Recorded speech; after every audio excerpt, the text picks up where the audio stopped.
欢迎来到新兴消息频道，请订阅频道，所以大家不要错过当天最热门的新闻。我们今天的时事通讯包括以下内容：赵丽颖逆袭国庆档成王，电影市场实力未亡，流量不再是唯一标准。国庆档电影票房大战，赵丽颖逆袭成王，两部滑铁卢惨不忍睹。各位爱八卦的朋友们，今年国庆档的电影战场真是杀得火热，6部电影横空出世，票房竞争堪比《三国演义》中的赤壁之战。但你猜怎么着？其中2部电影居然光速滑铁卢，跌得叫人不忍直视。而反观赵丽颖，这位从电视剧女王一路逆袭大荧幕的逆袭姐，居然成了这个档期的最大赢家。她主演的《浴火之路》从一开始的无人问津，到后来票房飙升，真是教科书式的逆风翻盘。国庆档的电影群雄逐鹿，6部影片狭路相逢。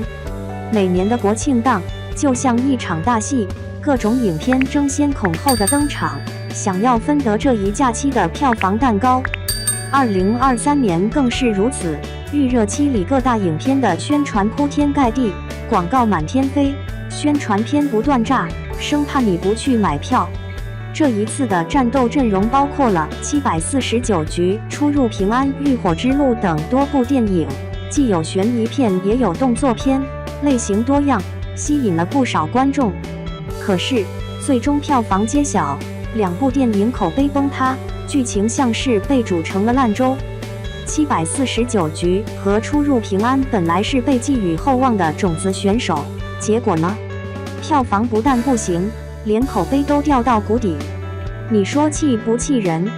反倒是赵丽颖的《浴火之路》，凭借扎实的演技，口碑一路上涨，最后稳坐国庆档票房冠军的宝座。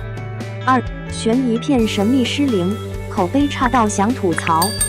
说到749局和出入平安，这2部电影在宣传时可是高举神秘、悬疑的旗帜，让人以为要上一堂什么烧脑大课。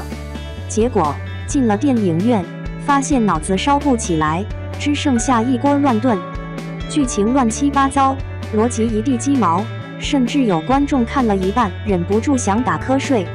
这年头，电影不只得好看，还得让人不打瞌睡，这难度确实是个考验。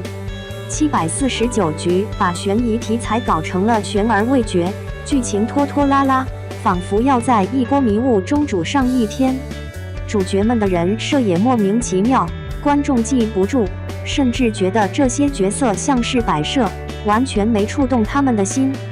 这感觉就像你期待着一场惊天动地的冒险，结果被告知只能在原地打转，简直让人觉得自己被骗了票钱。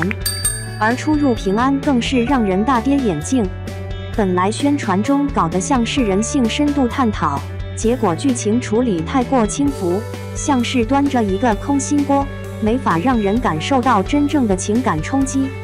演员演技再好，奈何剧本不给力，也只能被无情拖下水。赵丽颖凭演技逆袭《浴火之路》成最大黑马。再来说说赵丽颖的《浴火之路》。一开始，这部电影的票房表现平平，大家都以为这不过是赵丽颖的一次大屏幕实验。万万没想到，随着影片口碑的逐渐发酵，赵丽颖的精湛演技成为了话题中心。她不再是那个只靠颜值的偶像，而是一位能够真正打动人心的演员。影片中的赵丽颖不是平日里我们看到的那个温婉小花，而是彻底燃烧起来了。特别是那场哭戏，赵丽颖的哭泣宛如从内心深处发出，眼泪如同瀑布一般止不住，直接刺穿了观众的心。那一刻，整个影院都屏住了呼吸，你可以感受到她角色的绝望与坚持，还有雨中戏那眼神里的坚韧，让人无不动容。赵丽颖在这部电影中用情感爆发征服了观众，也让她从原本的配角档期一跃成为了主角票房收割机。电影市场的风向标，观众的选择让票房定生死。这次的国庆档票房大战也给电影市场带来了不少启示。以前，观众可能更倾向于看大制作、流量演员、铺天盖地的广告宣传，但现在他们不再盲目了。观众们的品味变得更挑剔，更注重影片的质量、剧情的深度以及演员的表现。也就是说，观众的选择才是电影市场的指南针。那些只靠宣传和流量撑场面的电影，最后逃不过观众的雪亮眼睛。像赵丽颖的《浴火之路》，起初票房表现不温不火，但凭借过硬的口碑逐渐走上正轨。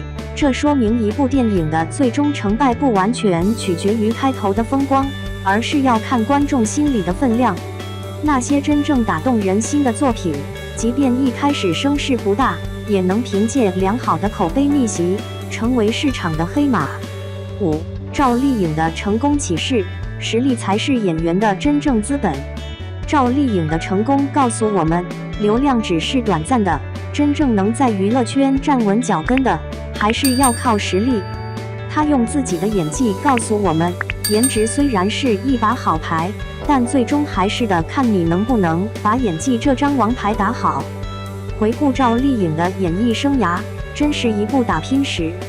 她从一名无名小演员，一步一个脚印，逐步突破自我，挑战各种不同的角色。她的成功让我们看到，在这个竞争激烈的娱乐圈里，只有真正的实力和才华，才能让一个演员立足长远。在《浴火之路》中，赵丽颖不仅让我们看到了她的突破，更让电影市场看到了未来的希望。这也给那些想靠流量一夜成名的演员敲响了警钟。光靠颜值和宣传可不够，真正能留住观众心的，还是得有扎实的演技和诚恳的作品。结尾，电影市场的未来，实力为王。看完今年的国庆档电影票房大战，大家是不是感慨良多？这场激烈的票房争夺战，不仅让我们看到了娱乐圈的残酷，也让我们看到了电影市场的希望。赵丽颖的逆袭证明了真正的好作品不会被埋没，观众们眼睛雪亮，最终还是会把掌声送给那些认真努力的演员和影片。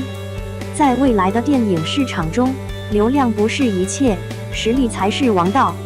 我们期待更多像赵丽颖这样的演员，用自己的实力征服大荧幕，也期待更多用心的好作品能够引发观众的共鸣，让娱乐圈迎来更加多彩的明天。